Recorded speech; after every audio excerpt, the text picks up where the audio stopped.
Punjabi radio USA ਸੁਣ ਰਹੇ ਸਾਰੇ ਹੀ ਮਾਣਯੋਗ ਅਤੇ ਸਤਿਕਾਰਤ ਸਰੋਤਿਆਂ ਨੂੰ ਪੰਜਾਬੀ ਰੇਡੀਓ USA ਦੀ ਟੀਮ ਅਤੇ ਮੇਰੇ ਰਾਜਕਰਮਵੀਰ ਸਿੰਘ ਵੱਲੋਂ ਆਪ ਜੀ ਨੂੰ ਬਹੁਤ ਪਿਆਰ ਸਤਿਕਾਰ ਸਹਿਤ ਦੋਨੋਂ ਜੋੜ ਕੇ ਨਿੱਘੀ ਜਿਹੀ ਸਤਿ ਸ੍ਰੀ ਅਕਾਲ। ਸਭ ਨੂੰ ਜੀਆਂ ਨੂੰ ਆਖਦੇ ਹਾਂ। ਸੋ ਪ੍ਰੋਗਰਾਮ ਖਬਰ ਤੇ ਨਜ਼ਰ ਦੇ ਵਿੱਚ ਆਪ ਸਭ ਦਾ ਸਵਾਗਤ ਹੈ। ਅੱਜ 31 ਮਾਰਚ ਦਿਨ ਵੀਰਵਾਰ ਸ਼ਾਮ ਦੇ ਅੱਜ ਦੇ ਇਸ ਖਬਰ ਤੇ ਨਜ਼ਰ ਪ੍ਰੋਗਰਾਮ ਦੇ ਬੁਲਟਨ ਦੇ ਵਿੱਚ ਸਾਡੇ ਨਾਲ ਜੁੜਦੇ ਨੇ ਪਟਿਆਲਾ ਸਟੂਡੀਓਜ਼ ਤੋਂ ਬਲਤੇਜ ਪੰਨੂ ਜੀ ਇਸ ਟਾਈਮ ਜੁੜ ਚੁੱਕੇ ਨੇ। ਬਲਤੇਜ ਪੰਨੂ ਜੀ ਨਿੱਘੀ ਜੀਆਂ ਨੂੰ ਪਿਆਰ ਭਰੀ ਸਤਿ ਸ੍ਰੀ ਅਕਾਲ। ਸਤਿ ਸ਼੍ਰੀ ਅਕਾਲ ਜੀ, ਧੰਨਵਾਦ ਜੀ, ਬਹੁਤ ਮਿਹਰਬਾਨੀ ਜੀ। ਸਾਡੇ ਅੱਜ ਦੇ ਪ੍ਰੋਗਰਾਮ ਖਬਰ ਤੇ ਨਜ਼ਰ ਉਸ ਨੂੰ ਸਪਾਂਸਰ ਕਰਦੇ ਨੇ ਖਾਲਸਾ ਇੰਸ਼ੋਰੈਂਸ ਏਜੰਸੀ ਵਾਲੇ, ਜਿਨ੍ਹਾਂ ਦੇ ਕੋਲੋਂ ਤੁਸੀਂ ਹਰ ਤਰ੍ਹਾਂ ਦੀ ਇੰਸ਼ੋਰੈਂਸ ਕਰਵਾ ਸਕਦੇ ਹੋ। ਇੰਸ਼ੋਰੈਂਸ ਦੇ ਬਾਰੇ ਪਤਾ ਕਰਨ ਲਈ ਕਾਲ ਕਰ ਸਕਦੇ ਹੋ ਨੰਬਰ 408-272-2500 4082722500। ਇਸ ਦੇ ਨਾਲ ਗੁਰਦੀਪ ਸਿੰਘ ਵਿਰਦੀ, ਨਵਜੋਤ ਕੌਰ ਕਲੋਟੀ, ਸਤਨਾਮ ਸਿੰਘ ਸ਼ੇਰਗਿੱਲ, ਸੁਰਿੰਦਰ ਕੌਰ ਧਾਮੀ, ਬਲਦੇਵ ਸਿੰਘ ਧਾਲੀਵਾਲ, ਸੁਰਿੰਦਰ ਸਿੰਘ ਕਾਲੋਂ, ਕਾਬਲ ਸਿੰਘ ਬੈਂਸ, ਦਲਬੀਰ ਸਿੰਘ ਗਿੱਲ, ਮੱਖਣ ਸਿੰਘ ਅਤੇ ਸੂਬੇਦਾਰ ਸੁਰਜੀਤ ਸਿੰਘ ਖੰਗੂੜਾ ਜੀ। ਇਹਨਾਂ ਸਾਰਿਆਂ ਦਾ ਬਹੁਤ ਬਹੁਤ ਧੰਨਵਾਦ। ਜੇਕਰ ਤੁਸੀਂ ਜਾਂ ਕੋਈ ਹੋਰ ਕਾਰੋਬਾਰ ਇਸ ਪ੍ਰੋਗਰਾਮ ਨੂੰ ਸਪਾਂਸਰ ਕਰਨਾ ਚਾਹੁੰਦੇ ਹੋ, ਸੰਪਰਕ ਕਰ ਸਕਦੇ ਹੋ ਨੰਬਰ 408-722-7698 4087227698 ਦੇ ਉੱਤੇ। ਤਾਂ ਗੱਲਬਾਤ ਦਾ ਸਿਲਸਿਲਾ ਪੰਨੂ ਜੀ ਸ਼ੁਰੂ ਕਰਦੇ ਹਾਂ। ਹਾਈ ਕੋਰਟ ਨੇ ਫਟਕਾਰ ਲਾਈ ਆ, ਕਹਿੰਦੇ ਵੀ ਜੇ ਚੰਡੀਗੜ੍ਹ ਏਅਰਪੋਰਟ ਨਹੀਂ ਚੱਲਦਾ ਤਾਂ ਬੰਦ ਹੀ ਕਰ ਦਿਓ। ਪੰਜਾਬ ਹਰਿਆਣਾ ਹਾਈ ਕੋਰਟ ਨੇ ਜਿਹੜਾ ਜੀ ਬੜਾ ਸਖਤ ਜਿਹੜਾ ਇਹਦੇ ਉੱਤੇ ਰੁਖ ਅਪਣਾਇਆ। ਸਖਤ ਤਾਂ ਉਹਨੇ ਪਿਛਲੇ ਦਿਨਾਂ ਤੋਂ ਵੀ ਅਪਣਾਇਆ ਸੀਗਾ ਕਿ ਇੰਨੇ ਪੈਸੇ ਜਿਹੜੇ ਲੋਕਾਂ ਦੇ ਤੁਸੀਂ ਲਾਏ ਹੋਏ ਨੇ ਜੇ ਇੰਟਰਨੈਸ਼ਨਲ ਫਲਾਈਟਸ ਇਹਦੇ ਉੱਤੇ ਜਿਹੜੀਆਂ ਜੀ ਉਹ ਸ਼ੁਰੂ ਕਿਉਂ ਨਹੀਂ ਹੋ ਰਹੀਆਂ। ਜਿਹੜਾ ਸਰਕਾਰੀ ਪੱਖ ਹੈ ਜੀ ਉਹਨੇ ਇਹ ਗੱਲ ਜਿਹੜੀ ਆਖੀ ਹੈ ਕਿ ਸਾਡੇ ਨਾਲ 48 ਏਅਰਲਾਈਨ ਨੇ ਜਿਨ੍ਹਾਂ ਨੇ ਸੰਪਰਕ ਜਿਹੜਾ ਜੀ ਉਹ ਕੀਤਾ, ਔਰ ਅਦਾਲਤ ਨੇ ਇਹਦੀ ਹੁਣ ਡਿਟੇਲ ਮੰਗੀ ਹੈ ਕਿ ਡਿਟੇਲ ਲਿਆ ਕੇ ਦਿਓ ਕਿਹੜੀਆਂ ਏਅਰਲਾਈਨਸ ਨੇ ਉਹਨਾਂ ਨੇ ਸੰਪਰਕ ਕੀਤਾ ਤੇ ਗੱਲ ਕਿੱਥੇ ਅਟਕੀ ਹੋਈ ਹੈ। 7 ਅਪ੍ਰੈਲ ਫਿਰ ਜਿਹੜੀ ਹੈ ਜੀ ਇਹਦੀ ਤਰੀਕ ਪਾਈ ਹੈ।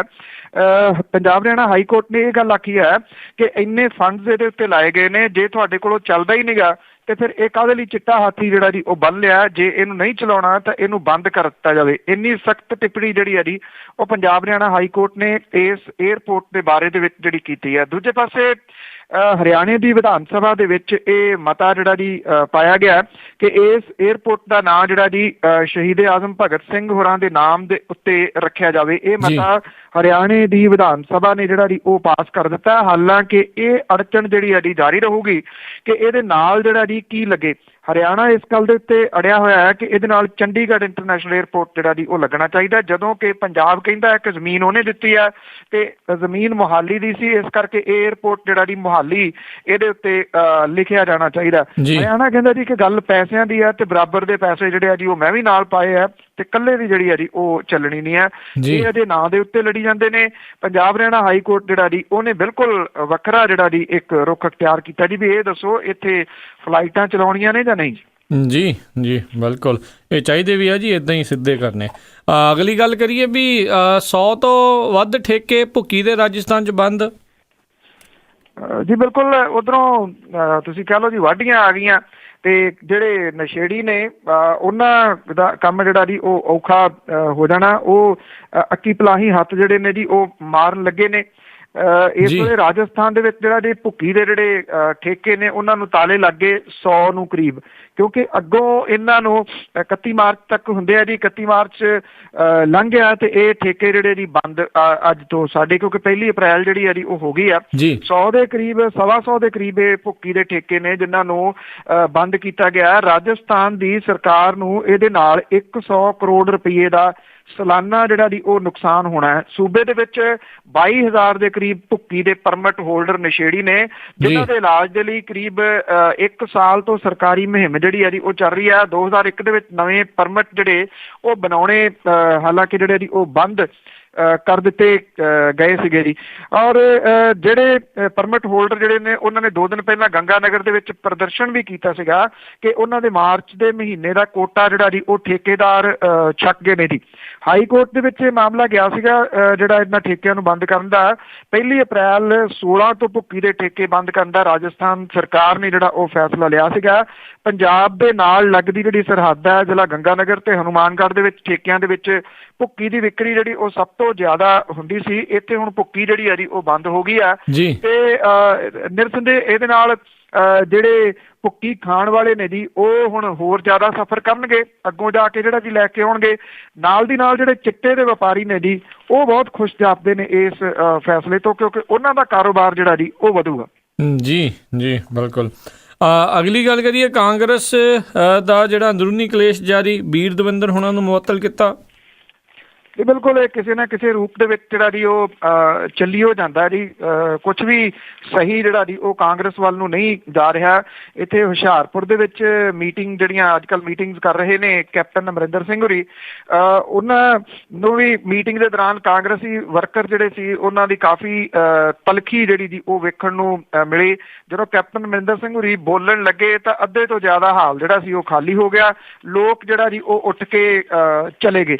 ਉਹਨਾਂ ਨੂੰ ਰੋਕਣ ਦੀ ਕੋਸ਼ਿਸ਼ ਬਥੇਰੀ ਕੀਤੀ, ਪਰ ਲੋਕ ਜਿਹੜੇ ਉਹ ਰੁਕੇ ਨਹੀਂ। ਹਾਲ ਜਿਹੜਾ ਖਾਲੀ ਹੋ ਗਿਆ। ਇਹਦੇ ਨਾਲ ਵੀ ਜਿਹੜੀ ਹੈ ਉਹ ਕਿਰਕਰੀ ਕਾਂਗਰਸ ਦੀ ਹੁਸ਼ਿਆਰਪੁਰ ਦੇ ਵਿੱਚ ਹੋਈ। ਦੂਜੇ ਪਾਸੇ ਪਿਛਲੇ ਦਿਨਾਂ ਤੋਂ ਵਾਦ ਵਿਵਾਦ ਜਿਹੜਾ ਚੱਲ ਰਿਹਾ ਕੈਪਟਨ ਅਮਰਿੰਦਰ ਸਿੰਘ ਤੇ ਬੀਰ ਦਵਿੰਦਰ ਸਿੰਘ ਹੋਰਾਂ ਦੇ ਵਿਚਾਲੇ ਦੇ ਵਿੱਚ, ਕੈਪਟਨ ਹੋਰਾਂ ਨੇ ਅਸਲ ਦੇ ਵਿੱਚ ਦੋਸ਼ ਇਹ ਲਾਤਾ ਸੀਗਾ ਕਿ ਜਿਹੜਾ ਅੰਮ੍ਰਿਤਸਰ ਵਾਲਾ ਘੁਟਾਲਾ ਸੀਗਾ ਉਸ ਮਾਮਲੇ ਦੇ ਵਿੱਚ ਬੀਰ ਦਵਿੰਦਰ ਸਿੰਘ ਹੋਰਾਂ ਨੇ FIR ਦਰਜ ਕਰਾਈ ਸੀ, ਜਦੋਂ ਕਿ ਬੀਰ ਦਵਿੰਦਰ ਸਿੰਘ ਹੋਰੀ ਕਹਿੰਦੇ ਨੇ ਕਿ ਕੈਪਟਨ ਹੋਰਾਂ ਨੇ ਮੇਰੀ ਡਿਊਟੀ ਲਾਈ ਸੀਗੀ ਜੀ ਕਿ ਇਸ ਕੇਸ ਦੇ ਵਿੱਚੋਂ ਮੈਂ ਨਿਕਲਣਾ, ਮੈਂ ਤਾਂ ਉਸ ਮਾਮਲੇ ਦੇ ਵਿੱਚ ਹਲਫੀਆ ਬਿਆਨ ਜਿਹੜਾ ਉਹ ਦਿੱਤਾ ਸੀਗਾ। ਜਦੋਂ ਇਹ ਤਲਕ ਕਲਾਮੀ ਵਧੀ ਆ ਤੇ ਹੁਣ ਜਿਹੜੇ ਬੀਰ ਦਵਿੰਦਰ ਸਿੰਘ ਹੋਰੀ ਨੇ ਉਹਨਾਂ ਨੂੰ ਕਾਂਗਰਸ ਦੀ ਮੁੱਢਲੀ ਮੈਂਬਰਸ਼ਿਪ ਤੋਂ ਜਿਹੜਾ ਜੀ ਉਹ ਮੁਅੱਤਲ ਕਰ ਦਿੱਤਾ ਗਿਆ ਹੈ ਔਰ ਅਗਲੀ ਕਾਰਵਾਈ ਦੇ ਵਾਸਤੇ ਸੁਖਜਿੰਦਰ ਸਿੰਘ ਰੰਧਾਵਾ ਦੇ ਅਗਵਾਈ ਦੇ ਹੇਠ ਜਿਹੜੀ ਜੀ ਅਜਾਇਬ ਸਿੰਘ ਭੱਟੀ ਤੇ ਰਾਣਾ KP ਸਿੰਘ ਦੇ ਆਧਾਰ ਜਿਹੜੀ ਹੈ ਜੀ ਉਹ ਕਮੇਟੀ ਬਣਾਤੀ ਹੈ। ਇਹ ਵੀ ਪਤਾ ਲੱਗਿਆ ਜੀ ਕਿ ਜਗਮੀਤ ਸਿੰਘ ਬਰਾੜ ਹੋਰਾਂ ਨੂੰ ਵੀ ਮੁਅੱਤਲ ਕਰਨ ਦਾ ਮਤਾ ਜਿਹੜਾ ਜੀ ਉਹ ਪਾਇਆ ਗਿਆ ਤੇ ਹਾਈ ਕਮਾਂਡ ਨੂੰ ਭੇਜਿਆ ਗਿਆ। ਦੂਜੇ ਪਾਸੇ ਜਗਮੀਤ ਸਿੰਘ ਬਰਾੜ ਹੋਰੀ ਜਿਹੜੇ ਨੇ ਜੀ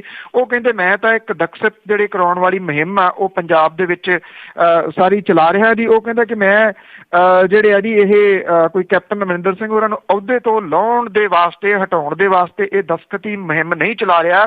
ਸਗੋਂ ਉਹਨਾਂ ਨੇ ਇਹ ਗੱਲ ਆਖੀ ਹੈ ਕਿ ਉਹ ਤਾਂ ਜਿਹੜੀ ਹਾਈ ਕਮਾਂਡ ਹੈ ਉਹਨੂੰ ਇਹ ਦੱਸਣਾ ਚਾਹੁੰਦੇ ਨੇ ਕਿ ਡਰੱਗ ਵਾਲਾ ਮੁੱਦਾ ਜਿਹੜਾ ਜੀ ਬਹੁਤ ਵੱਡਾ ਮੁੱਦਾ ਹੈ ਤੇ ਇਹਨੂੰ ਉਭਾਰਨਾ ਜਿਹੜਾ ਜੀ ਉਹ ਚਾਹੀਦਾ। ਔਰ ਉਹਦਾ ਉਹ ਇਹ ਵੀ ਕਹਿੰਦੇ ਨੇ ਕਿ ਕਾਂਗਰਸ ਜਿਸ ਤਰੀਕੇ ਦੇ ਨਾਲ ਚੱਲ ਰਹੀ ਹੈ, ਕਾਂਗਰਸ ਤੀਜੇ ਨੰਬਰ ਦੇ ਉੱਤੇ ਜਿਹੜੀ ਹੈ ਜੀ ਉਹ ਚਲੇਗੀ ਹੈ। ਜਗਮੀਤ ਸਿੰਘ ਬਰਾੜ ਹੋਰੀ ਬਾਰ-ਬਾਰ ਇਹ ਦੁਹਰਾ ਰਹੇ ਨੇ ਕਿ ਪੰਜਾਬ ਦੇ ਵਿੱਚ ਜਿਹੜੀ ਆਮ ਆਦਮੀ ਪਾਰਟੀ ਹੈ ਉਹ ਪਹਿਲੇ ਨੰਬਰ ਦੇ ਉੱਤੇ ਚੱਲ ਰਹੀ ਹੈ, ਜਿਹਦੇ ਤੋਂ ਕਾਂਗਰਸੀ ਉਹਨਾਂ ਤੋਂ ਵੀ ਵਾਹਵਾ ਔਖੇ ਨੇ ਜੀ। ਜੀ ਜੀ ਅਤੇ ਨਾਲ ਹੀ ਇਸ ਦੇ ਜੇ ਜੁੜੀ ਗੱਲ ਕਰ ਲਈਏ, ਇੱਕ ਹਫਿੰਗਟਨ ਪੋਸਟ ਕਰਕੇ ਉਹਨਾਂ ਨੇ ਆਨਲਾਈਨ ਸਰਵੇ ਕਰਾਇਆ, ਉਸ ਤੋਂ ਬਾਅਦ ਦੇ ਵਿੱਚ ਵੀ ਜਿਹੜੇ ਆ ਕਾਂਗਰਸੀਆਂ ਦੇ ਅਕਾਲੀਆਂ ਦੇ ਹੋਸ਼ ਕਹਿੰਦੇ ਜੁੜੇ ਆ। ਬਿਲਕੁਲ ਜੀ, ਐਕਚੁਅਲੀ ਇਹ ਜਿਹੜਾ ਸਰਵੇ ਆ, ਹਾਲਾਂਕਿ ਜਿਹੜੇ ਬਹੁਤੇ ਸਰਵੇ ਹੁੰਦੇ ਨੇ ਜੀ ਇਹਨਾਂ ਦੇ ਉੱਤੇ ਯਕੀਨ ਤਾਂ ਨਹੀਂ ਕੀਤਾ ਜਾ ਸਕਦਾ ਕਿਉਂਕਿ ਇੱਥੇ ਤਾਂ ਬਹੁਤੇ ਫਲੋਪ ਹੋਏ ਨੇ ਸਰਵੇ ਜਿਹੜੇ। ਪਰ ਇਹ ਜਿਹੜਾ ਸਰਵੇ ਆ ਜੀ ਇਹਦੀ ਰਿਪੋਰਟ ਤਾਂ ਇਹ ਕਹਿੰਦੀ ਆ ਕਿ ਆਮ ਆਦਮੀ ਪਾਰਟੀ ਜਿਹੜੀ ਆ ਜੀ ਉਹ 90 ਸੀਟਾਂ ਲੈ ਕੇ ਅੱਜ ਸਰਕਾਰ ਬਣਾਉਣ ਦੀ ਸਥਿਤੀ ਦੇ ਵਿੱਚ ਹੈ। ਔਰ ਇਹ ਜਿਹੜਾ ਸਰਵੇ ਆ ਜੀ ਉਹ ਕਾਂਗਰਸ ਨੂੰ ਜਿਹੜੀਆਂ ਜੀ ਉਹ 10 ਤੋਂ 14 ਸੀਟਾਂ ਦੇ ਰਿਹਾ, ਜਦੋਂ ਕਿ ਅਕਾਲੀ ਦਲ ਨੂੰ 6 ਤੋਂ 12 ਦੇ ਕਰੀਬ ਜਿਹੜੀਆਂ ਉਹ ਸੀਟਾਂ ਇਸ ਸਰਵੇ ਦੇ ਮੁਤਾਬਕ ਜਿਹੜੀਆਂ ਜੀ ਉਹ ਆ ਰਹੀਆਂ ਨੇ। ਇਹ ਕਿਹਾ ਜਾ ਰਿਹਾ ਹੈ ਕਿ ਜਿਹੜੀ ਸੱਤਾਧਾਰੀ ਧਿਰ ਹੈ ਉਹਦੇ ਵੱਲੋਂ ਵੀ ਲਗਾਤਾਰ ਸਰਵੇ ਜਿਹੜੇ ਨੇ ਜੀ ਵੱਖ-ਵੱਖ ਕੰਪਨੀਆਂ ਤੋਂ ਕਰਵਾਏ ਜਾ ਰਹੇ ਨੇ ਜਿਹੜੀਆਂ ਕਿ ਹਾਇਰ ਕੀਤੀਆਂ ਹੋਈਆਂ ਨੇ ਦਿੱਲੀ ਤੋਂ। ਔਰ ਬਹੁਤੇ ਜਿਹੜੀਆਂ ਸਰਵੇ ਦੀਆਂ ਰਿਪੋਰਟਸ ਨੇ ਉਹ ਇੱਕੋ ਜਿਹੀਆਂ ਹੀ ਨੇ। ਹਾਂ, ਇੰਨਾ ਜ਼ਰੂਰ ਕਿਹਾ ਜਾ ਰਿਹਾ ਹੈ ਕਿ ਜਿਹੜੇ ਇੱਥੇ ਖੁਫੀਆ ਤੰਤਰ ਵਾਲੇ ਨੇ ਜੀ ਉਹ ਸਰਕਾਰ ਨੂੰ ਖੁਸ਼ ਕਰਨ ਦੇ ਵਾਸਤੇ ਉਹਨਾਂ ਨੂੰ ਜ਼ਰੂਰ ਕਹੀ ਜਾਂਦੇ ਆ ਵੀ ਕੋਈ ਗੱਲ ਨਹੀਂ, ਤੁਸੀਂ ਤਾਂ ਫੇਰ ਜਿਹੜਾ ਜੀ ਉਹ ਆਏ ਲਓ। ਜੀ ਜੀ ਬਿਲਕੁਲ। ਅਗਲੀ ਗੱਲ ਕਰੀਏ ਵੀ SYL ਦੇ ਮੁੱਦੇ ਤੇ ਕੇਂਦਰ ਨੇ ਆਖਿਆ ਵੀ ਉਹ ਨਿਰਪੱਖ ਰਹਿਣਗੇ। ਤੇ ਪੰਜਾਬ ਦੇ ਪਾਣੀਆਂ ਬਾਰੇ ਜਿਹੜਾ ਸਮਝੌਤਾ ਰੱਦ ਕਰਨ ਵਾਲਾ ਜਿਹੜਾ ਐਕਟ ਸੀਗਾ ਜੀ, ਡਿਟਰਮੀਨੇਸ਼ਨ ਐਕਟ, ਕਿਉਂਕਿ ਇਹ ਮਾਮਲਾ ਸੁਪਰੀਮ ਕੋਰਟ ਦੇ ਵਿੱਚ ਹੈ। ਰਾਸ਼ਟਰਪਤੀ ਹੋਰਾਂ ਨੇ ਸਲਾਹ ਜਿਹੜੀ ਇਹਦੇ ਉੱਤੇ ਮੰਗੀ ਸੀਗੀ ਸੁਪਰੀਮ ਕੋਰਟ ਦੀ, ਤੋ ਇਹ ਸੁਪਰੀਮ ਕੋਰਟ ਦੇ ਵਿੱਚ ਜਿਹੜਾ ਚੱਲ ਰਿਹਾ ਕੇਸ ਹੈ ਉਸ ਮਾਮਲੇ ਦੇ ਵਿੱਚ ਜਿਹੜਾ ਜੀ ਸੁਪਰੀਮ ਕੋਰਟ ਛੇਤੀ ਕੋਈ ਆਪਣੀ ਜਿਹੜੀ ਸਲਾਹ ਹੈ ਉਹ ਦੇ ਸਕਦਾ ਹੈ। ਇਹਦੇ ਉੱਤੇ ਨਿਰੰਤਰ ਜਿਹੜੀ ਹੈ ਜੀ ਉਹ ਸੁਣਵਾਈ ਜਾਰੀ ਹੈ। ਜਿਹੜਾ ਬੈਂਚ ਹੈ ਜੀ ਉਹਦੇ ਵੱਲੋਂ ਰਾਸ਼ਟਰਪਤੀ ਵੱਲੋਂ ਮੰਗੇ ਗਏ ਸਪਸ਼ਟੀਕਰਨ ਤੇ ਸੁਣਵਾਈ ਦੇ ਦੌਰਾਨ ਜਿਹੜੇ ਸੋਲਿਸਿਟਰ ਜਨਰਲ ਨੇ ਰਣਜੀਤ ਕੁਮਾਰ, ਉਹਨਾਂ ਨੇ ਇਹ ਗੱਲ ਆਖੀ ਹੈ ਕਿ ਜਿਹੜਾ ਸੈਂਟਰ ਸਰਕਾਰ ਹੈ ਅਸੀਂ ਨਿਊਟਰਲ ਰਵਾਂਗੇ ਇਸ ਮਾਮਲੇ ਦੇ ਉੱਤੇ। ਇਸ ਮਸਲੇ ਦੇ ਉੱਤੇ ਅਸੀਂ ਕੋਈ ਸਟੈਂਡ ਜਿਹੜਾ ਜੀ ਨਹੀਂ ਲੈ ਸਕਦੇ ਕਿ ਕਿਹਦੀ ਉਹਨਾਂ ਨੇ ਗੱਲ ਕਰਨੀ ਹੈ, ਭਾਵ ਕਿ ਪੰਜਾਬ ਦੇ ਹੱਕ 'ਚ ਖੜੋਣਾ ਜਾਂ ਫਿਰ ਹਰਿਆਣਾ ਦੇ ਹੱਕ ਦੇ ਵਿੱਚ ਜਿਹੜਾ ਜੀ ਉਹ ਖੜੋਣਾ। ਜਿਹੜੇ ਪੰਜਾਬ ਦੀ ਸਾਈਡ ਤੋਂ ਜਿਹੜੇ ਵਕੀਲ ਨੇ ਰਾਜੀਵ ਧਵਨ, ਉਹਨਾਂ ਨੇ ਇਹ ਗੱਲ ਕਹੀ ਹੈ ਜੀ ਕਿ ਕੇਂਦਰ ਦਾ ਸਟੈਂਡ ਸਾਫ਼ ਹੋਣ ਤੋਂ ਬਾਅਦ ਪੰਜਾਬ ਆਪਣੀਆਂ ਦਲੀਲਾਂ ਜਿਹੜੀਆਂ ਜੀ ਉਹ ਪੇਸ਼ ਕਰ ਸਕਦਾ ਹੈ। ਸੋਲਿਸਿਟਰ ਜਨਰਲ ਨੇ ਕੇਸ ਦੇ ਨਾਲ ਸੰਬੰਧਿਤ ਜਿਹੜੇ ਕਾਨੂੰਨੀ ਪੇਚਾਂ ਦਾ ਬਿਊਰਾ ਦੇਣ ਤੋਂ ਬਾਅਦ ਬਹਿਸ ਜਿਹੜੀ ਹੈ ਜੀ ਉਹ ਖਤਮ ਕਰਤੀ ਹੈ। ਪਹਿਲਾਂ ਸੈਂਟਰ ਦੇ ਵੱਲੋਂ ਜਿਹੜੇ ਪੇਸ਼ ਹੋਏ ਸਨ ਜੀ ਉਹਨਾਂ ਨੇ ਹਰਿਆਣੇ ਦਾ ਪੱਖ ਲਿਆ ਸੀਗਾ। ਪਰ ਇਹ ਮਾਮਲਾ ਬਹੁਤ ਜ਼ਿਆਦਾ ਜਿਹੜਾ ਜੀ ਇੱਥੇ ਚਰਚਾ ਦੇ ਵਿੱਚ ਰਿਹਾ ਸੀਗਾ। ਔਰ ਪੰਜਾਬ ਦੇ ਵੱਲੋਂ ਪੇਸ਼ ਹੋਏ ਇੱਕ ਹੋਰ ਜਿਹੜੇ ਸੀਨੀਅਰ ਵਕੀਲ ਨੇ ਰਾਮ ਜੇਠ ਮਲਾਨੀ ਹੋਰਾਂ ਨੇ ਬੈਂਚ ਨੂੰ ਅਪੀਲ ਕੀਤੀ ਹੈ ਕਿ ਉਹ ਮੰਗੇ ਗਏ ਸਪਸ਼ਟੀਕਰਨ ਬਾਰੇ ਆਪਣੀ ਰਾਏ ਜਿਹੜੀ ਹੈ ਜੀ ਉਹ ਨਾ ਦੇਣ। ਜੀ, ਅਤੇ ਕੀ ਵੈਸੇ ਕੇਂਦਰ ਦਾ ਸਟੈਂਡ ਹਮੇਸ਼ਾ ਨਿਰਪੱਖ ਨਹੀਂ ਹੁੰਦਾ ਜੇ ਕੋਈ ਦੋ ਰਾਜਾਂ ਦੇ ਵਿੱਚ ਇੱਦਾਂ ਕੋਈ ਵੀ ਗੱਲਬਾਤ ਹੁੰਦੀ ਆ? ਆਈ ਥਿੰਕ ਜਿਹੜਾ ਕੇਂਦਰ ਦਾ ਸਟੈਂਡ ਚਾਹੀਦਾ ਸੀਗਾ ਇਸ ਮਸਲੇ ਦੇ ਉੱਤੇ ਉਹ ਰਾਈਪੇਰੀਅਨ ਕਾਨੂੰਨ ਜਿਹੜਾ ਜੀ ਉਹਦੇ ਮੁਤਾਬਕ ਸੈਂਟਰ ਦੀ ਸਰਕਾਰ ਨੂੰ ਸਗੋਂ ਕਹਿਣਾ ਚਾਹੀਦਾ ਸੀਗਾ ਵੀ ਰਾਈਪੇਰੀਅਨ ਕਾਨੂੰਨ ਜਿਹੜਾ ਹੈ ਜੀ ਉਹਦੇ ਅਨੁਸਾਰ ਜੋ ਵੀ ਅਦਾਲਤ ਜਿਹੜੀ ਆ ਉਹ ਸਲਾਹ ਦੇਣਾ ਚਾਹੁੰਦੀ ਹੈ ਉਹ ਦੇ ਦੇਵੇ। ਰਾਸ਼ਟਰਪਤੀ ਹੋਰਾਂ ਨੂੰ ਵੀ ਸੁਪਰੀਮ ਕੋਰਟ ਤੱਕ ਜਾਣ ਦੀ ਜ਼ਰੂਰਤ ਜਿਹੜੀ ਹੈ ਜੀ ਉਹ ਕਿਉਂ ਪਈ ਜੇ ਸੈਂਟਰ ਦੀ ਸਰਕਾਰ ਉੱਥੇ ਵੀ ਪੱਖ ਜਿਹੜਾ ਜੀ ਆਪਣਾ ਪੇਸ਼ ਕਰਦੀ। ਇੱਥੇ ਸਵਾਲ ਜਿਹੜਾ ਇਹ ਹੈ ਜੀ ਕਿ ਪੰਜਾਬ ਦੀ ਸਰਕਾਰ ਦੇ ਵੱਲੋਂ ਵੀ ਜਿਹੜੇ ਪੇਸ਼ ਹੋ ਰਹੇ ਨੇ ਉਹ ਰਾਇਪੇਰੀਅਨ ਕਾਨੂੰਨ ਜਿਹੜਾ ਉਹਦਾ ਹਵਾਲਾ ਕਿਉਂ ਨਹੀਂ ਦੇ ਰਹੇ ਜੀ? ਇਹ ਅੱਛੀ ਪਲਾਹੀ ਜਿਹੜੇ ਹੱਥ ਨੇ ਮਾਰੇ ਜਾ ਰਹੇ ਨੇ, ਕਦੀ ਕੁਛ ਕਦੀ ਜਿਹੜਾ ਜੀ ਉਹ ਕੁਛ, ਕਦੀ ਤਾਂ ਸੁਪਰੀਮ ਕੋਰਟ ਨੂੰ ਇਹ ਕਹਿ ਦਿੱਤਾ ਜਾਂਦਾ ਜੀ ਕਿ ਤੁਸੀਂ ਜਿਹੜੇ ਤਰੀਕੇ ਦੇ ਨਾਲ ਕਰਨਾ ਚਾਹੁੰਦੇ ਹੋ ਜੀ ਉਹ ਫੈਸਲਾ ਕਰ ਦਿਓ। ਫਿਰ ਜਿਹੜੇ ਇੰਟਰਨੈਸ਼ਨਲ ਲਾਅ ਜਿਹੜੇ ਪਏ ਨੇ ਇਹਨਾਂ ਦਾ ਹਵਾਲਾ ਦੇ ਕੇ ਹੀ ਪੰਜਾਬ ਆਪਣਾ ਜਿਹੜਾ ਜੀ ਉਹ ਸਹੀ ਪੱਖ ਪੇਸ਼ ਕਰ ਸਕਦਾ ਹੈ। ਪਰ ਇਹ ਸਿਰਫ ਸਟੇਜਾਂ ਦੇ ਉੱਤੇ ਬਿਆਨ ਜਿਹੜੇ ਜੀ ਦੇਈ ਜਾਣੇ ਕਿ ਅਸੀਂ ਕੋਈ ਵੀ ਕੁਰਬਾਨੀ ਜਿਹੜੀ ਹੈ ਉਹ ਕਰਨ ਦੇ ਵਾਸਤੇ ਤਿਆਰ ਹਾਂ, ਇਹ ਇੱਕ ਸਿਆਸੀ ਬਿਆਨ ਨੇ ਜੀ ਤਾਂ ਕਿ ਮਸਲਾ ਜਿਹੜਾ ਜੀ ਉਹ ਚੱਲਦਾ ਰਹੇ, ਮਸਲਾ ਜਿਹੜਾ ਜੀ ਉਹ ਤੱਤਾ ਰਹੇ। ਜੀ ਜੀ, ਅਗਲੀ ਗੱਲ ਕਰੀਏ ਖੇਤੀਬਾੜੀ ਵਿਭਾਗ ਦੇ ਜਿਹੜੇ ਡਾਇਰੈਕਟਰ ਦੀ ਗੱਲ ਆ ਉਹ ਅੱਜ ਕੱਲ੍ਹ ਕਹਿੰਦੇ ਜੀ ਕਾਫੀ ਚਰਚਾ 'ਚ ਆ। ਜੀ ਖੇਤੀਬਾੜੀ ਵਿਭਾਗ ਦੇ ਡਾਇਰੈਕਟਰ ਦੀ ਨਿਯੁਕਤੀ ਵਾਲਾ ਮਾਮਲਾ ਜਿਹੜਾ ਜੀ ਉਹ ਇਸ ਵੇਲੇ ਵਾਹਵਾ ਗੁੰਝਲਦਾਰ ਜਿਹੜਾ ਜੀ ਉਹ ਬਣਿਆ ਹੋਇਆ। ਮੁੱਖ ਸਕੱਤਰ ਜਿਹੜੇ ਨੇ ਜੀ ਉਹਨਾਂ ਨੇ ਇਸ ਅਹੁਦੇ ਦੇ ਵਾਸਤੇ ਜਿਹੜੇ ਵਿਭਾਗੀ ਆਫੀਸਰ ਨੇ ਉਹਨਾਂ ਨੂੰ ਅਯੋਗ ਮੰਨਦਿਆਂ ਹੋਇਆ ਡਾਇਰੈਕਟਰ ਦੇ ਅਹੁਦੇ ਦੇ ਵਾਸਤੇ ਕਿਸੇ ਬਾਹਰੀ ਆਫੀਸਰ ਦੀ ਜਿਹੜੀ ਹੈ ਜੀ ਉਹ ਸਿਫਾਰਿਸ਼ ਕਰਦੀ ਹੈ ਕਿ ਕਿਤੋਂ ਬਾਹਰੋਂ ਲਿਆ ਕੇ ਜਿਹੜਾ ਜੀ ਉਹ ਲਾਓ। ਔਰ ਸਰਕਾਰ ਵਿਭਾਗ ਦੇ ਅੰਦਰੋਂ ਹੀ ਇਹਦੀ ਨਿਯੁਕਤੀ ਜਿਹੜੀ ਹੈ ਜੀ ਉਹ ਕਰਨੀ ਚਾਹੁੰਦੀ ਆ। ਜਿਹੜੇ ਮੌਜੂਦਾ ਡਾਇਰੈਕਟਰ ਨੇ ਡਾਕਟਰ ਗੁਰਦਿਆਲ ਸਿੰਘ ਹੋਰੀ ਉਹ ਰਿਟਾਇਰ ਜਿਹੜਾ ਜੀ ਹੋ ਗਏ ਨੇ, ਅਜੇ ਤੱਕ ਕੋਈ ਨਿਯੁਕਤੀ ਜਿਹੜੀ ਹੈ ਜੀ ਉਹ ਨਹੀਂ ਕੀਤੀ ਗਈ। ਨਿਯੁਕਤੀ ਨਾ ਕਰਨ ਦਾ ਜਿਹੜਾ ਰੀਜ਼ਨ ਹੈ ਉਹ ਜਿਹੜਾ ਜੀ ਮੰਗਲ ਸਿੰਘ ਸੰਧੂ ਦੇ ਨਾਲ ਜੁੜੇ ਹੋਏ ਜਿਹੜੇ ਵਿਵਾਦ ਸੀ ਉਹਨਾਂ ਦੀ ਵਜ੍ਹਾ ਕਰਕੇ ਆ, ਕਿਉਂਕਿ ਸਰਕਾਰ ਜਿਹੜੀ ਹੈ ਜੀ ਉਹ ਚੁੱਪ ਚਾਂ ਹੀ ਬੈਠੀ ਹੈ ਇਸ ਮਸਲੇ ਦੇ ਉੱਤੇ, ਜਾਂ ਇਹਨਾਂ ਚੀਜ਼ਾਂ ਦਾ ਬਹੁਤਾ ਧਿਆਨ ਹੀ ਨਹੀਂ ਹੈਗਾ। ਆਪਾਂ ਕੁਝ ਹਫ਼ਤੇ ਪਹਿਲਾਂ ਜਿਹੜੀ ਜਾਣਕਾਰੀ ਸਾਂਝੀ ਕੀਤੀ ਸੀ ਮਨੁੱਖੀ ਅਧਿਕਾਰ ਕਮਿਸ਼ਨ ਹੌਲੀ ਹੌਲੀ ਕਰਦੇ ਆ ਸਾਰੇ ਹੀ ਉਹਦੇ ਜਿਹੜੇ ਰਿਟਾਇਰ ਹੋ ਗਏ, ਕੋਈ ਅੱਗੇ ਨਿਯੁਕਤੀ ਜਿਹੜੀ ਹੈ ਜੀ ਉਹ ਕੀਤੀ ਹੋਈ ਨਹੀਂ ਗਈ। ਇਸ ਵੇਲੇ ਫਾਈਲਾਂ ਜਿਹੜੀਆਂ ਜੀ ਉਹਨਾਂ ਦੇ ਉੱਤੇ ਢੇਰ ਲੱਗੇ ਪਏ ਨੇ। ਉਹੀ ਹਾਲ ਹੁਣ ਖੇਤੀਬਾੜੀ ਵਿਭਾਗ ਦਾ ਜਿਹੜਾ ਜੀ ਉਹ ਹੋਣ ਵਾਲਾ। ਮੰਗਲ ਸਿੰਘ ਸੰਧੂ ਨੂੰ ਰਿਟਾਇਰ ਜਿਹੜਾ ਜੀ ਉਹ ਕਰ ਦਿੱਤਾ ਗਿਆ ਕਿਉਂਕਿ ਉਹਨਾਂ ਨੇ 30 ਅਪ੍ਰੈਲ ਨੂੰ ਜਿਹੜਾ ਰਿਟਾਇਰ ਹੋਣਾ ਸੀਗਾ, ਪਰ ਸਰਕਾਰ ਨੇ ਦੋਸ਼ ਪੱਤਰ ਜਾਰੀ ਹੋਣ ਕਰਕੇ ਜੀ 1 ਮਹੀਨਾ ਪਹਿਲਾਂ ਹੀ ਉਹਨੂੰ ਜਿਹੜਾ ਜੀ ਰਿਟਾਇਰ ਕਰ ਦਿੱਤਾ। ਔਰ ਉਹਦੀ ਸੇਵਾ ਜਿਹੜੀ ਕਾਲ ਸੀਗੀ ਉਹਦੇ ਵਿੱਚ ਵਾਧਾ ਜਿਹੜਾ ਜੀ ਉਹ ਨਹੀਂ ਕੀਤਾ ਗਿਆ। ਅਧਿਕਾਰੀ ਜਿਹੜੇ ਨੇ ਜੀ ਹੁਣ ਇਸ ਮਸਲੇ ਦੇ ਉੱਤੇ ਜਿਹੜੇ ਖੇਤੀਬਾੜੀ ਵਿਭਾਗ ਦੇ ਡਾਇਰੈਕਟਰ ਦੇ ਮਾਮਲੇ ਦੇ ਉੱਤੇ ਇਹ ਕਹਿੰਦੇ ਨੇ ਕਿ ਇਸ ਅਹੁਦੇ ਦੇ ਵਾਸਤੇ ਯੋਗ ਅਫਸਰ ਅਜੇ ਜੂਨੀਅਰ ਅਹੁਦਿਆਂ ਦੇ ਉੱਤੇ ਬੈਠੇ ਨੇ, ਉਹਨਾਂ ਦੀ ਨਿਯੁਕਤੀ ਜਿਹੜੀ ਹੈ ਜੀ ਉਹ ਨਹੀਂ ਕੀਤੀ ਜਾ ਸਕਦੀ ਤੇ ਇਹਦੇ ਲਈ ਕੋਈ ਸੀਨੀਅਰ ਆਫੀਸਰ ਜਿਹੜਾ ਜੀ ਉਹ ਬਾਹਰੋਂ ਲਿਆਂਦਾ ਜਾਊਗਾ, ਕੋਈ IAS ਆਫੀਸਰ ਜਿਹੜਾ ਜੀ। ਸੋ ਆਈ ਥਿੰਕ ਇਹ ਨਹੀਂ ਹੈ ਕਿ ਇੱਥੇ ਜਿਹੜੇ IAS ਆਫੀਸਰ ਜਿਹੜੇ ਨੇ ਉਹ ਹੈ ਨਹੀਂ ਗੇ ਇਹੋ ਜਿਹੇ ਨਿਯੁਕਤੀ ਦੇ ਉੱਤੇ ਲੱਗਣ ਦੇ ਵਾਸਤੇ। ਮੇਰਾ ਖਿਆਲ ਜੇ ਸਰਕਾਰ ਲਾਉਣਾ ਚਾਹੇ ਤੇ ਜੇ ਕੰਮ ਕਰਨਾ ਚਾਹੇ ਇਮਾਨਦਾਰੀ ਦੇ ਨਾਲ, ਮੇਰਾ ਖਿਆਲ ਕਾਹਨ ਸਿੰਘ ਪੰਨੂ ਹੋਰਾਂ ਤੋਂ ਬੈਟਰ ਤਾਂ ਕੋਈ ਜਿਹੜਾ ਨਹੀਂ ਹੋ ਸਕਦਾ। ਪਰ ਸਵਾਲ ਇਹ ਹੈ ਕਿ ਉਹਨਾਂ ਨੂੰ ਉਹ ਲਾਊਗੀ ਨਹੀਂ ਸਰਕਾਰ। ਜੀ ਜੀ, ਤੇ ਅਗਲੀ ਜੇ ਆਪਾਂ ਗੱਲ ਕਰੀਏ ਬੇਅੰਤ ਸਿੰਘ ਹੱਤਿਆ ਕਾਂਡ ਦੇ ਵਿੱਚ ਪੁਲਿਸ ਦੀ ਮਦਦ ਕਰਨ ਵਾਲੇ ਵੱਲੋਂ ਖੁਦਕੁਸ਼ੀ ਦੀ ਧਮਕੀ। ਜੀ ਇਸ ਮਾਮਲੇ ਦੇ ਵਿੱਚ ਬਲਵਿੰਦਰ ਸਿੰਘ ਆ ਜੀ ਇਹ, ਔਰ ਬਲਵਿੰਦਰ ਸਿੰਘ ਜਿਹੜਾ ਕਿ ਪੁਲਿਸ ਦੀ ਮਦਦ ਕੀਤੀ ਸੀਗੀ ਜਦੋਂ ਬੇਅੰਤ ਸਿੰਘ ਦੀ ਹੱਤਿਆ ਜਿਹੜੀ ਉਹ ਹੋਈ ਸੀਗੀ। ਉਹਨਾਂ ਨੇ ਇਹ ਕਿਹਾ ਜੀ ਕਿ ਉਦੋਂ ਇਸ਼ਤਿਹਾਰ ਵੀ ਦਿੱਤੇ ਗਏ ਸਨ ਜਿਹਦੇ ਵਿੱਚ ਇਹ ਕਿਹਾ ਗਿਆ ਸੀ ਕਿ 10 ਲੱਖ ਰੁਪਈਏ ਦਾ ਇਨਾਮ ਜਿਹੜਾ ਉਹ ਦਿੱਤਾ ਜਾਊਗਾ। ਔਰ ਉਹਨਾਂ ਨੇ ਇਹ ਕਿਹਾ ਕਿ ਉਹਨਾਂ ਨੇ ਪੁਲਿਸ ਦੀ ਮਦਦ ਕੀਤੀ, ਪੁਲਿਸ ਦੀ ਨੂੰ ਜਿਹੜਾ ਜੀ ਫੜਾਉਣ ਦੇ ਵਿੱਚ ਮਦਦ ਕੀਤੀ ਜਿਨ੍ਹਾਂ ਨੇ ਇਹ ਜਿਹੜਾ ਜੀ ਕੀਤਾ ਸੀਗਾ ਕਾਂਡ। ਔਰ ਹੁਣ ਬਲਵਿੰਦਰ ਸਿੰਘ ਇਹ ਕਹਿੰਦਾ ਕਿ ਉਹਨੂੰ ਤਾਂ ਜਿਹੜੀ ਇਹ ਇਨਾਮ ਮਿਲਣਾ ਸੀਗਾ ਉਹ ਦਿੱਤਾ ਹੀ ਨਹੀਂ। ਉਹ ਕਹਿੰਦਾ 10 ਲੱਖ ਰੁਪਈਆ ਜਿਹੜਾ ਜੀ ਛੱਡੋ, ਮੈਨੂੰ ਤਾਂ 30,000 ਰੁਪਈਆ ਸਿਰਫ ਜਿਹੜਾ ਸੀਗਾ ਉਹ ਦਿੱਤਾ ਤੇ 30,000 ਰੁਪਈਆ ਦੇ ਕੇ ਜਿਹੜਾ ਸੀਗਾ ਉਹ ਪੁਲਿਸ ਨੇ ਜਿਹੜਾ ਉੱਤੇ ਪ੍ਰਸ਼ਾਸਨ ਨੇ ਜਿਹੜਾ ਉਹ ਸਾਰ ਦਿੱਤਾ। 20 ਸਾਲ ਬਾਅਦ ਵੀ ਕਹਿੰਦਾ ਕਿ ਉਹਨੂੰ 10 ਲੱਖ ਦੀ ਜਿਹੜੀ ਇਨਾਮੀ ਰਾਸ਼ੀ ਸੀਗੀ ਉਹ ਮਿਲੀ ਨਹੀਂ ਹੈ। ਉਹਨੇ ਕਿਹਾ ਕਿ ਇਸ ਮਸਲੇ ਦੇ ਉੱਤੇ ਉਹ ਪੰਜਾਬ ਹਰਿਆਣਾ ਹਾਈ ਕੋਰਟ ਦਾ ਹੁਣ ਉਹਨੇ ਦਰਵਾਜ਼ਾ ਜਿਹੜਾ ਦੀ ਖੜਕਾਇਆ। ਆਪਣੇ ਵਕੀਲ ਦੇ ਰਾਹੀਂ ਮੀਡੀਆ ਦੇ ਸਾਹਮਣੇ ਪੇਸ਼ ਹੋਏ ਬਲਵਿੰਦਰ ਸਿੰਘ ਨੇ ਇਹ ਗੱਲ ਆਖੀ ਹੈ ਕਿ ਉਹਦਾ ਪੂਰਾ ਪਰਿਵਾਰ ਜਿਹੜਾ ਸੀਗਾ ਜੀ ਉਹ ਇੱਕ ਖੌਫ ਦੇ ਵਿੱਚ ਰਹਿੰਦਾ ਰਿਹਾ। ਉਹਦੇ ਪਰਿਵਾਰ ਦੇ ਬਹੁਤੇ ਮੈਂਬਰਾਂ ਦੀ ਮੌਤ ਜਿਹੜੀ ਹੈ ਜੀ ਉਹ ਹੋ ਚੁੱਕੀ ਹੈ। ਉਹ ਇਹ ਵੀ ਕਹਿੰਦਾ ਕਿ ਉਹ ਚੰਡੀਗੜ੍ਹ ਦੀ ਪੁਲਿਸ ਦੇ ਰਹਿਮੋ ਕਰਮ ਦੇ ਉੱਤੇ ਹੈ, ਉਹਨਾਂ ਦੀ ਸੁਰੱਖਿਆ ਦੇ ਵਿੱਚ ਜਿਹੜਾ ਜੀ ਉਹ ਹਮੇਸ਼ਾ ਘਿਰਿਆ ਰਹਿੰਦਾ ਹੈ। ਉਹ ਕਹਿੰਦਾ ਕਿ ਇੱਕ ਪਾਸੇ ਉਹਦੀ ਜਾਨ ਜੋਖਮ ਦੇ ਵਿੱਚ ਹੈ, ਦੂਜੇ ਪਾਸੇ ਉਹਨੂੰ ਇਨਾਮ ਦੀ ਰਾਸ਼ੀ ਜਿਹੜੀ ਹੈ ਜੀ ਉਹ ਨਹੀਂ ਮਿਲੀ। ਜੀ ਜੀ ਤੇ ਅਗਲੀ ਜੇ ਆਪਾਂ ਗੱਲ ਕਰੀਏ ਮੰਨੂ ਜੀ ਵੀ ਵੈਬਲ ਕਲਾਂ ਜਿਹੜੇ ਕਾਂਡ ਮਾਮਲੇ ਦੇ ਵਿੱਚ ਜਿਹੜੇ ਕਮਿਸ਼ਨ ਬੈਠਾ ਉਹਨਾਂ ਨੂੰ ਹਥਿਆਰਾਂ ਦੀ ਜਾਣਕਾਰੀ ਨਹੀਂ। ਇਹ ਆਪਣੇ ਆਪ ਦੇ ਵਿੱਚ ਇੱਕ ਬਹੁਤ ਵੱਡਾ ਜਿਹੜਾ ਜੀ ਉਹ ਸਵਾਲ ਹੈ ਇਸ ਕਮਿਸ਼ਨ ਦੀ ਹੋਣ ਦੇ ਉੱਤੇ ਤੇ ਉਹਦੀ ਜਿਹੜੀ ਕਾਰਗੁਜ਼ਾਰੀ ਹੈ ਜੀ ਉਹਦੇ ਉੱਤੇ। ਜੀ ਗੁਰੂ ਗ੍ਰੰਥ ਸਾਹਿਬ ਦੀ ਬੇਅਦਬੀ ਤੋਂ ਬਾਅਦ ਜਿਹੜਾ ਬਹਿਬਲ ਕਲਾਂ ਕਾਂਡ ਵਾਪਰਿਆ ਸੀਗਾ, ਜਿਹੜਾ ਪੁਲਿਸ ਦੇ ਵੱਲੋਂ ਵਰਤਿਆ ਗਿਆ ਅਸਲਾ ਸੀਗਾ ਉਹਦੀ ਸ਼ਨਾਖਤ ਨਹੀਂ ਹੋ ਸਕੀ ਜੀ। ਦੇਖੋ ਇੱਕ ਇੱਕ ਗੋਲੀ ਦਾ ਹਿਸਾਬ ਜਿਹੜਾ ਉਹ ਦੇਣਾ ਪੈਂਦਾ ਪੁਲਿਸ ਵਾਲਿਆਂ ਨੂੰ, ਤੇ ਜੇ ਗੋਲੀਆਂ ਦਾ ਹਿਸਾਬ ਨਹੀਂ ਕੀਤਾ ਗਿਆ, ਕਿਉਂਕਿ ਤੁਹਾਨੂੰ ਯਾਦ ਹੋਣਾ ਜਿਹੜੀਆਂ ਵੀਡੀਓਜ਼ ਉਦੋਂ ਸਾਹਮਣੇ ਆਈਆਂ ਸਨ, ਜਿੰਨੇ ਖੋਲ ਜਿਹੜੇ ਲੋਕ ਵਿਖਾਉਂਦੇ ਸਨ ਹੱਥਾਂ ਦੇ ਵਿੱਚ ਫੜੀ ਫਿਰਦੇ ਕਿ 100 ਦੀ ਗਿਣਤੀ ਦੇ ਵਿੱਚ, ਸੈਂਕੜਿਆਂ ਦੀ ਗਿਣਤੀ ਦੇ ਵਿੱਚ ਇਹ ਖਾਲੀ ਖੋਲ ਜਿਹੜੇ ਸੀਗੇ ਲੋਕਾਂ ਨੇ ਅਜੇ ਵੀ ਆਪਣੇ ਕੋਲੇ ਇਕੱਠੇ ਕਰਕੇ ਜਿਹੜਾ ਜੀ ਉਹ ਰੱਖੇ ਹੋਏ ਨੇ। ਇਟ ਮੀਨਸ ਕਿ ਕਮਿਸ਼ਨ ਜਿਹੜਾ ਜੀ ਉਹਨਾਂ ਲੋਕਾਂ ਤੱਕ ਪਹੁੰਚਿਆ ਨਹੀਂ ਹੈ ਜਿਨ੍ਹਾਂ ਕੋਲੇ ਇਹ ਖੋਲ ਨੇ। ਖੋਲ ਤੋਂ ਅੱਗੋਂ ਸ਼ਨਾਖਤ ਜਿਹੜੀ ਹੈ ਜੀ ਕੀਤੀ ਜਾ ਸਕਦੀ ਹੈ ਕਿ ਇਹ ਗੋਲੀਆਂ ਜਿਹੜੀਆਂ ਨੇ ਉਹ ਪੁਲਿਸ ਦੀਆਂ ਨੇ, ਤੇ ਜਿਹੜਾ ਕਮਿਸ਼ਨ ਆ ਜੀ ਉਹਦੇ ਕੋਲੇ ਇਹ ਜਾਣਕਾਰੀ ਜਿਹੜੀ ਹੈ ਨਹੀਂ ਗੀ ਜੀ। ਜਿਹੜੇ ਇਸ ਕਮਿਸ਼ਨ ਦੇ ਚੇਅਰਮੈਨ ਨੇ ਜਸਟਿਸ ਜ਼ੋਰਾ ਸਿੰਘ ਹੁਰੀ, ਉਹਨਾਂ ਨੇ ਇਹ ਗੱਲ ਕਹੀ ਹੈ ਕਿ ਬਹਿਬਲ ਕਲਾਂ ਕਾਂਡ ਦੇ ਵਿੱਚ ਵਰਤੇ ਗਏ ਹਥਿਆਰਾਂ ਦੀ ਅਜੇ ਤੱਕ ਕਮਿਸ਼ਨ ਦੇ ਕੋਲੇ ਕੋਈ ਜਾਣਕਾਰੀ ਨਹੀਂ ਹੈ ਜੀ। ਹਥਿਆਰਾਂ ਦੀ ਸ਼ਨਾਖਤ ਲਈ ਉਹਨਾਂ ਨੇ ਕਿਹਾ ਕਿ ਉਹ ਇੱਥੇ ਆਏ ਨੇ, ਪੁਲਿਸ ਤੋਂ ਜਾਣਕਾਰੀ ਜਿਹੜੀ ਹੈ ਜੀ ਉਹ ਇਕੱਠੀ ਕੀਤੀ ਜਾ ਰਹੀ ਹੈ। ਉਹਨਾਂ ਕਿਹਾ ਕਿ ਜੂਨ 16 ਤੱਕ ਜਾਂਚ ਰਿਪੋਰਟ ਪੰਜਾਬ ਸਰਕਾਰ ਨੂੰ ਜਿਹੜੀ ਹੈ ਜੀ ਉਹ ਸੌਂਪ ਦਿੱਤੀ ਜਾਊਗੀ।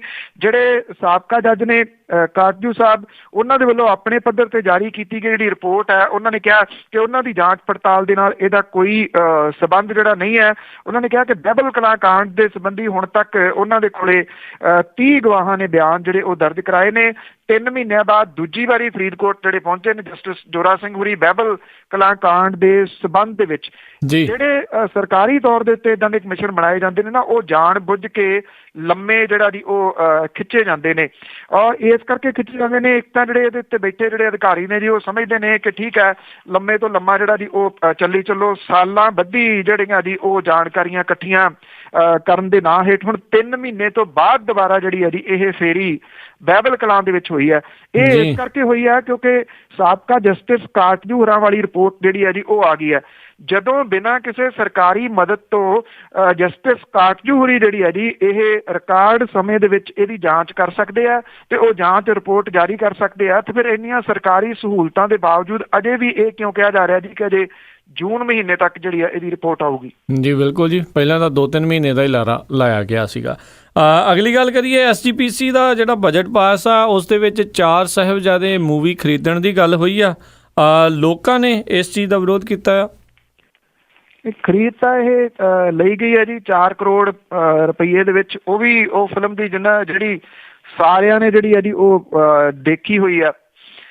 ਜਿਹੜਾ ਸ਼੍ਰੋਮਣੀ ਗੁਰਦੁਆਰਾ ਪ੍ਰਬੰਧਕ ਕਮੇਟੀ ਦਾ ਬਜਟ 16-17 ਦੇ ਵਾਸਤੇ ਜਿਹੜਾ ਸੀਗਾ ਜੀ ਕੋਈ 11.25 ਅਰਬ ਰੁਪਈਏ ਦਾ, ਉਹਦੀ ਬਜਟ ਨੂੰ ਜਿਹੜੀ ਹੈ ਜੀ ਉਹ ਪ੍ਰਵਾਨਗੀ ਦਿੱਤੀ ਗਈ ਹੈ। ਸ਼੍ਰੋਮਣੀ ਗੁਰਦੁਆਰਾ ਪ੍ਰਬੰਧਕ ਕਮੇਟੀ ਨੇ ਬਜਟ ਦੇ ਵਿੱਚ ਜਿਹੜਾ ਕਾਗਜ਼ੀ ਕਾਰਵਾਈ ਦੇ ਵਿੱਚ ਸਮਾਜ ਸੇਵਾ, ਸਿਹਤ ਸੇਵਾਵਾਂ, ਧਰਮ ਪ੍ਰਚਾਰ, ਵਿਦਿਅਕ ਮਾਮਲਿਆਂ ਨੂੰ ਤਰਜੀਹ ਜਿਹੜੀ ਹੈ ਜੀ ਉਹ ਦਿੱਤੀ ਹੈ। ਇਹ ਬਜਟ ਪਿਛਲੇ ਸਾਲ ਦੇ ਬਜਟ ਦੇ ਨਾਲੋਂ ਕੋਈ 7.25% ਜਿਹੜਾ ਜੀ ਉਹ ਜ਼ਿਆਦਾ ਹੈ। ਜਿਹੜੀ ਇਹ ਮੀਟਿੰਗ ਹੋਈ ਹੈ ਇਹਦੇ ਵਿੱਚ ਜਨਰਲ ਸਕੱਤਰ ਸੁਖਦੇਵ ਸਿੰਘ ਭੌਰ ਨੇ ਸਾਲਾਨਾ ਬਜਟ ਜਿਹੜਾ ਜੀ ਉਹ ਪੇਸ਼ ਕੀਤਾ, ਔਰ ਸ਼੍ਰੋਮਣੀ ਕਮੇਟੀ ਪ੍ਰਧਾਨ ਨੇ ਇਸ ਬਜਟ ਦੇ ਵਿੱਚ ਵਿਦਿਅਕ ਅਦਾਰਿਆਂ ਦੇ ਵਾਸਤੇ ਕੁਝ 2.25 ਅਰਬ ਰੁਪਈਏ ਜਿਹੜੇ ਜੀ ਉਹ ਰੱਖਣ ਦੀ ਗੱਲ ਇਹਦੇ ਵਿੱਚ ਆਖੀ ਹੈ। ਜਿਹੜੇ ਇਹਦੇ ਵਿੱਚ ਅੰਤਰਿੰਗ ਕਮੇਟੀ ਦੇ ਮੈਂਬਰ ਨੇ ਭਜਨ ਸਿੰਘ ਤੇ ਮੰਗਲ ਸਿੰਘ, ਉਹਨਾਂ ਨੇ ਜਿਹੜੇ ਜੀ ਫਿਲਮਾਂ ਤੇ ਜਿਹੜੇ ਜੀ ਵਹੀਕਲ ਖਰੀਦੇ ਗਏ ਨੇ ਉਹਦੀ ਖਰੀਦ ਦਾ ਵਿਰੋਧ ਜਿਹੜਾ ਉਹ ਕੀਤਾ ਗਿਆ। ਇਹ ਕਿਹਾ ਗਿਆ ਜੀ ਕਿ 4 ਕਰੋੜ ਰੁਪਈਏ ਇਹ ਖਰਚ ਕਰਨ ਦੀ ਕੀ ਜ਼ਰੂਰਤ ਸੀਗੀ ਜੀ, ਜਦੋਂ ਕਿ ਮੈਕਸੀਮਮ ਪਰਿਵਾਰ ਜਿਹੜੇ ਨੇ ਇਸ ਫਿਲਮ ਨੂੰ ਦੇਖ ਚੁੱਕੇ ਨੇ। ਉਹਨਾਂ ਨੇ ਇਹ ਕਿਹਾ ਜੀ ਕਿ ਜਿਹੜੇ ਖੁਦਕੁਸ਼ੀ ਕਰਨ ਵਾਲੇ ਕਿਸਾਨ ਨੇ ਉਹਨਾਂ ਦੇ ਬੱਚਿਆਂ ਨੂੰ ਜਾਂ ਉਹਨਾਂ ਦੇ ਪਰਿਵਾਰਾਂ ਨੂੰ ਇਹ ਮਦਦ ਜਿਹੜੀ ਹੈ ਜੀ ਉਹ ਕਿਉਂ ਨਹੀਂ ਦਿੱਤੀ ਜਾਂਦੀ? ਜਿਹੜਾ 4 ਕਰੋੜ ਰੁਪਈਆ ਸੀਗਾ ਇਸ ਫਿਲਮ ਦੇ ਵਾਸਤੇ ਜਿਹੜਾ ਦੀ ਉਹ ਕਿਉਂ ਰੱਖਿਆ ਗਿਆ? ਸੋ ਇਹ ਜਿਹੜੀਆਂ ਬਾਗੀ ਸੁਰਾਂ ਨੇ ਜੀ ਉੱਥੇ ਅੰਦਰ ਹੀ ਤਕਰੀਬਨ ਦੱਬ ਕੇ ਜਿਹੜੀਆਂ ਦੀ ਉਹ ਰਹਿ ਜਾਂਦੀਆਂ ਨੇ, ਬਾਹਰ ਜਿਹੜਾ ਜੀ ਉਹ ਘੱਟ ਹੀ ਆਉਂਦੀਆਂ ਨੇ। ਹਾਂ, ਇੰਨਾ ਜ਼ਰੂਰ ਹੈ ਕਿ ਇਹਨਾਂ ਦਿਨਾਂ ਦੇ ਵਿੱਚ ਜਿਹੜੇ ਉੱਥੇ ਹਜੂਰੀ ਰਾਗੀ ਸਨ ਵਡਾਲਾ ਸਾਹਿਬ, ਉਹਨਾਂ ਨੇ ਕੱਲ੍ਹ ਵੀ ਜਿਹੜਾ ਦੀ ਉਹ ਵਿਰੋਧ ਕੀਤਾ। ਉਹਨਾਂ ਦੇ ਵਿਰੋਧ ਦੇ ਨਾਲ ਜਿਹੜਾ ਦੀ ਜ਼ਰੂਰ ਕੁਝ ਲੋਕ ਜਿਹੜੇ ਨੇ ਸ਼੍ਰੋਮਣੀ ਗੁਰਦੁਆਰਾ ਪ੍ਰਬੰਧਕ ਕਮੇਟੀ ਦੇ ਅੰਦਰੋਂ ਉਹ ਵੱਡੇ ਪੱਧਰ ਦੇ ਉੱਤੇ ਜ਼ਰੂਰ ਜਿਹੜਾ ਜੀ ਉਹ ਜੁੜ ਰਹੇ ਨੇ, ਨਹੀਂ ਤਾਂ ਅਦਰਵਾਈਜ਼ ਕਮਰਿਆਂ ਦੇ ਅੰਦਰ ਹੀ ਬਹੁਤੀਆਂ ਗੱਲਾਂ ਜਿਹੜੀਆਂ ਜੀ ਉਹ ਰਹਿ ਜਾਂਦੀਆਂ ਨੇ। ਜੀ ਜੀ ਤੇ ਇੱਕ ਜੇ ਆਪਾਂ ਗੱਲ ਕਰੀਏ ਹੋਰ ਵੀ ਵਿਦਿਆਰਥੀਆਂ ਨੇ ਦਾਰੂ ਦੇ ਠੇਕੇ ਮੂਹਰੇ ਦੁੱਧ ਪਿਲਾਉਣ ਦਾ ਜਿਹੜਾ ਫ੍ਰੀ ਦੇ ਵਿੱਚ ਕੀਤੀ ਕੋਸ਼ਿਸ਼, ਪਰ ਪਿਆਕੜਾਂ ਨੇ ਦੁੱਧ ਘੱਟ ਤੇ ਸ਼ਰਾਬ ਵੀ ਜ਼ਿਆਦਾ ਪੀਤੀ ਹੈ। 31 ਮਾਰਚ ਦਾ ਦਿਨ ਜਿਹੜਾ ਹੁੰਦਾ ਜੀ ਇਹ ਪਿਆਕੜਾਂ ਦਾ ਦਿਨ ਜਿਹੜਾ ਉਹ ਗਿਣਿਆ ਜਾਂਦਾ। ਜੋ ਗੰਦਮੰਦ ਜਿਹੜਾ ਦੀ ਉਹ ਇਸ ਦਿਨ ਇਹ ਠੇਕਿਆਂ ਵਾਲੇ ਜਿਹੜੇ ਉਹ ਵੇਚ ਦਿੰਦੇ ਆ। ਕਿਹਾ ਤਾਂ ਇਹ ਜਾਂਦਾ ਕਿ ਠੇਕੇ ਟੁੱਟ ਗਏ, ਔਰ ਠੇਕੇ ਟੁੱਟਣ ਤੋਂ ਇਹ ਹੁੰਦਾ ਜੀ ਕਿ ਪੁਰਾਣੇ ਜਿਹੜੇ ਠੇਕੇਦਾਰ ਨੇ ਉਹ ਜਾ ਰਹੇ ਨੇ, ਨਵੇਂ ਆ ਰਹੇ ਨੇ, ਤੇ ਜਿਹੜੇ ਪੁਰਾਣੇ ਨੇ ਉਹਨਾਂ ਨੇ ਸ਼ਰਾਬ ਦਾ ਕੋਟਾ ਜਿਹੜਾ ਖਤਮ ਕਰਨਾ ਹੁੰਦਾ। ਦੇਖੋ ਪੁਰਾਣੇ ਤਾਂ ਜਾਂਦੇ ਹੀ ਨਹੀਂ ਪਿਛਲੇ ਕੁਝ ਸਾਲਾਂ ਤੋਂ, ਉਹੀ ਜਿਹੜਾ ਦੀ ਦੁਬਾਰਾ ਕਾਬਜ਼ ਹੋ ਜਾਂਦੇ ਨੇ। ਪਰ ਇਹ ਇੱਕ ਦਿਨ ਹੁੰਦਾ ਜੀ ਜੋ ਗੰਦ ਪਿੱਲ ਜਿਹੜਾ ਦੀ ਉਹ ਪੂਰੇ ਦਾ ਪੂਰਾ ਇਸ ਦਿਨ ਵੇਚਿਆ ਜਾਂਦਾ। ਵੱਡੇ ਵੱਡੇ ਸਾਈਨ ਜਿਹੜੇ ਦੀ ਉਹ ਠੇਕਿਆਂ ਦੇ ਬਾਹਰ ਲੱਗਦੇ ਨੇ ਕਿ ਲੁੱਟ ਪੈ ਗਈ, ਲੁੱਟਾਂ ਜਿਹੜੀਆਂ ਦੀ ਲੁੱਟ ਲਓ, ਜਾਂ ਅੱਜ ਦਾ ਦਿਨ ਜਿਹੜੀ ਦੀ ਸ਼ਰਾਬ ਦੀਆਂ ਬੋਤਲਾਂ ਦੀ ਕੀਮਤ ਜਿਹੜੀ ਹੈ ਜੀ ਉਹ ਉੱਥੇ ਲਿਖੀ ਹੁੰਦੀ ਹੈ। ਔਰ ਪੀਣ ਵਾਲੇ ਜਿਹੜੇ ਨੇ ਜੀ ਉਹ ਪੀ ਪੂ ਕੇ ਘਰ ਵੀ ਜਾਣ ਜੋਗੇ ਕੁਛ ਨਹੀਂ ਹੁੰਦੇ, ਫਿਰ ਉੱਥੇ ਹੀ ਲਿਟ ਜਾਂਦੇ ਨੇ। ਜਦੋਂ ਹੋਸ਼ ਆਈ ਉੱਠ ਕੇ ਫੇਰ ਜਿਹੜਾ ਦੀ ਉੱਥੇ ਹੀ ਲੈ ਲੈਂਦੇ ਨੇ। ਜੋ ਡਰਾਮਾ ਇੱਥੇ ਪੰਜਾਬ ਦੇ ਠੇਕਿਆਂ ਦੇ ਮੂਹਰੇ 31 ਤਰੀਕ ਨੂੰ ਜਿਹੜਾ ਜੀ ਉਹ ਹੁੰਦਾ, ਉਹ ਸ਼ਰਮਸਾਰ ਜਿਹੜਾ ਦੀ ਉਹ ਸਾਰਿਆਂ ਨੂੰ ਕਰਦਾ ਹੈ। ਇਹ ਕਿਹੜੇ ਜਿਹੜੇ ਪੰਜਾਬ ਦੇ ਜਿਹੜੇ ਇਹ ਵਸਨੀਕ ਨੇ, ਇਹ ਕਿੰਨਾਂ ਦੇ ਪੈਰ ਚਿੰਨ੍ਹਾਂ ਦੇ ਉੱਤੇ, ਪੱਦ ਚਿੰਨ੍ਹਾਂ ਦੇ ਉੱਤੇ ਚੱਲਣ ਵਾਲੇ ਲੋਕ ਸਨ, ਇਹਨਾਂ ਦਾ ਕੀ ਜਿਹੜਾ ਜੀ ਉਹ ਬਣਾ ਦਿੱਤਾ ਗਿਆ। ਸੀਰੀਅਸਲੀ ਪੁੱਛੋ ਤਾਂ ਇਹ ਆ ਜੀ ਕਿ ਸ਼ੇਮ ਫੀਲ ਹੁੰਦੀ ਹੈ ਜੀ ਕਿ ਕਿਸ ਸੂਬੇ ਦੇ ਵਿੱਚੋਂ ਤੁਸੀਂ ਲੰਘ ਰਹੇ ਹੋ ਤੇ ਲੋਕ ਕੀ ਤਮਾਸ਼ਾ ਜਿਹੜਾ ਜੀ ਠੇਕਿਆਂ ਦੇ ਬਾਹਰ ਇੱਥੇ ਕਰ ਰਹੇ ਨੇ। ਜੀ ਜੀ ਅਤੇ ਜਾਂਦੇ ਜਾਂਦੇ ਜੇ ਆਪਾਂ ਗੱਲ ਕਰੀਏ ਵਰਲਡ ਕੱਪ T20 ਦਾ ਜਿਹੜਾ ਕ੍ਰਿਕਟ ਦੇ ਮੈਚ ਦੇ ਵਿੱਚ ਸੈਮੀਫਾਈਨਲ ਮੈਚ ਦੇ ਵਿੱਚ ਭਾਰਤ ਵੈਸਟ ਇੰਡੀਜ਼ ਹੱਥੋਂ ਹਾਰ ਗਿਆ। ਜੀ ਬਾਹਰ ਹੋ ਗਿਆ ਜੀ, ਔਰ ਵੈਸਟ ਇੰਡੀਜ਼ ਜਿਹੜਾ ਉਹ ਬਹੁਤ ਵਧੀਆ ਖੇਡਿਆ। ਜਿਹੜੇ ਭਾਰਤੀ ਟੀਮ ਸੀ ਜੀ ਉਹ ਸਾਰੀ ਮਿਹਨਤ ਜਿਹੜੀ ਸੀ ਕ੍ਰਿਸ ਗੇਲ ਦੇ ਉੱਤੇ ਹੀ ਕਰਦੇ ਰਹੇ, ਢਾਹ ਵੀ ਲਿਆ ਉਹਨੂੰ ਸਮੇਂ ਦੇ ਨਾਲ ਹੀ। ਪਰ ਜਿਹੜੇ ਲੁਕੇ ਹੋਏ ਇੱਕ ਕ੍ਰਿਸ ਗੇਲ ਸਨ ਦੀ ਸਿਮਨਸ, ਉਹਨਾਂ ਦੇ ਸਾਹਮਣੇ ਜਿਹੜੀ ਸੀ ਜੀ ਭਾਰਤੀ ਕ੍ਰਿਕਟ ਟੀਮ ਜਿਹੜੀ ਉਹ ਗੋਡੇ ਟੇਕ ਗਈ। ਓਵਰ ਕੌਨਫੀਡੈਂਟ ਜਿਹੜਾ ਦੀ ਉਹ ਮਾਰ ਦਿੰਦਾ ਬਹੁਤੀ ਵਾਰੀ ਕਿਸੇ ਬੰਦੇ ਨੂੰ ਵੀ ਤੇ ਟੀਮਾਂ ਨੂੰ ਵੀ। ਆਈ ਥਿੰਕ ਭਾਰਤੀ ਕ੍ਰਿਕਟ ਟੀਮ ਜਿਹੜੀ ਸੀ ਉਹ ਓਵਰ ਕੌਨਫੀਡੈਂਸ ਦੇ ਵਿੱਚ ਸੀਗੀ ਕਿ ਗੇਲ ਢਾਹ ਲਿਆ, ਹੁਣ ਕੋਈ ਗੱਲ ਹੀ ਨਹੀਂ। ਉਹ ਉਦੋਂ ਬਾਅਦ ਹੋ ਗਏ ਜੀ ਈਜ਼ੀ, ਔਰ 2 ਜਿਹੜੀਆਂ ਨੋ ਬਾਲ ਸੀਗੀਆਂ ਉਹਨਾਂ 2 9 ਬਾਲਸ ਦੋਨਾਂ ਦੇ ਉੱਤੇ ਜਿਹੜੀਆਂ ਵਿਕਟਾਂ ਸੀਗੀਆਂ ਮਿਲੀਆਂ।